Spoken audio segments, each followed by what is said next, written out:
Nash for 5 minutes. Thank you, Mr. Chairman, and I'd like to add my thanks to the others for your work on the hiring reform bill that passed last week, and I'm also looking forward to that being speedily passed by the Senate and signed into law and being able to see the positive effects of that soon. And Mr. Young, before the hearing started, you kindly offered to assist us in El Paso as we strive to hire our full complement of mental health care staff in a community that's had a real struggle with mental health care access. So I want to thank you. Samantha O'Gara, who's sitting behind me, is going to call you right after this hearing to follow up on that. We want to get working on it, and so thank you. And I'll tell you a couple of things. One, part of our struggle is that for 2 years in El Paso, getting back to, I believe, the 11% number that Mr. Steyer gave us, we have not had a permanent director.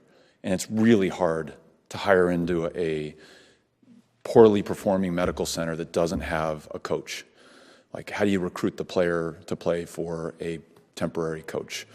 We finally had someone, thank you, Colonel Amaral, who was the chief of staff at the William Beaumont Army Medical Treatment Facility.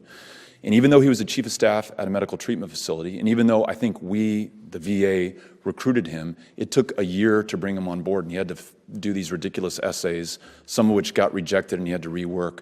So just real quickly, is that within the administration's purview to change through OPM, or is it an act of Congress? Can we do away with the essay tomorrow? I am going to break a cardinal rule and speculate when testifying. I believe that is not within our purview to... You need an act of Congress? Mr. Steyer, you have an answer? I do, and I'm not speculating, but I could still be wrong. Okay, so, let's hopefully hear it. That's not the case. But the answer is yes, VA could actually simply require a resume for hiring. They're not required to get all those essays. However, there is a process, it's called the QRB, in which the Office, this Quality Review Board, in which the Office of Personnel Management then reviews all the choices that the agencies make. And in our view, that's an unnecessary process. Is that an act of Congress? And that would require, unless you got OPM to change things, which they probably could, you probably ultimately make it happen, you would need some congressional legislation okay. on that. So you're going to get back to us and tell us if if we believe Mr. Steyer is correct, you'll forego the essay requirement going forward for directors? So the answer is yes. And to be clear, we do not require that essay as part of the initial application. We do use resume only. This guy had to fill out an essay, and that was part of the holdup. So correct. But it's you know what I'm asking, yes, and, it's and what I on want. The back end. Yeah. Okay.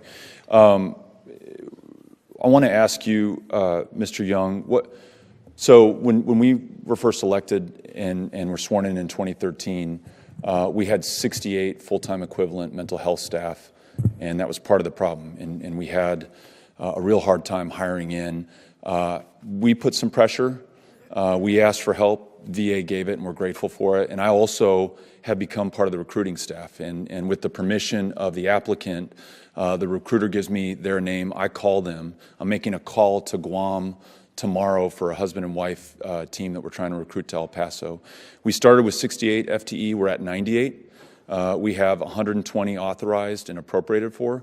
What are the consequences for the recruiter not making it to 120? Can the recruiter come back to you and say, it's El Paso, it's the VA, we have 45 or 47,000 clinical positions, we're short, life's tough, we just can't make it, or are there defined goals they have to hit or else? Where's the urgency, in other words? But I want to hear what the accountability is. So understood. So let me take that back for the record. I want to see what's in the performance plans for the... I think it's very telling that you don't have an answer for that.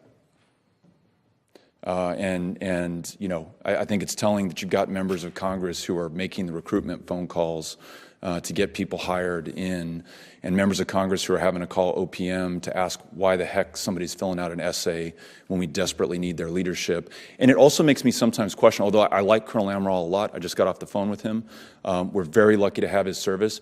But after a year waiting, I'm kind of thinking, who's the guy that wants to work at the VA after being jerked around for a year? I mean, is that who we're trying to attract here? And it just turns out this guy is got a heart for public service and is willing to do it and really wants to help out veterans. But, I mean, it almost begs the question. So really, I'm looking for your responses that you've promised me for the record, including the consequences for recruiters not meeting a quota if there is, in fact, a quota, which there should be. Mr. Chairman, thank you.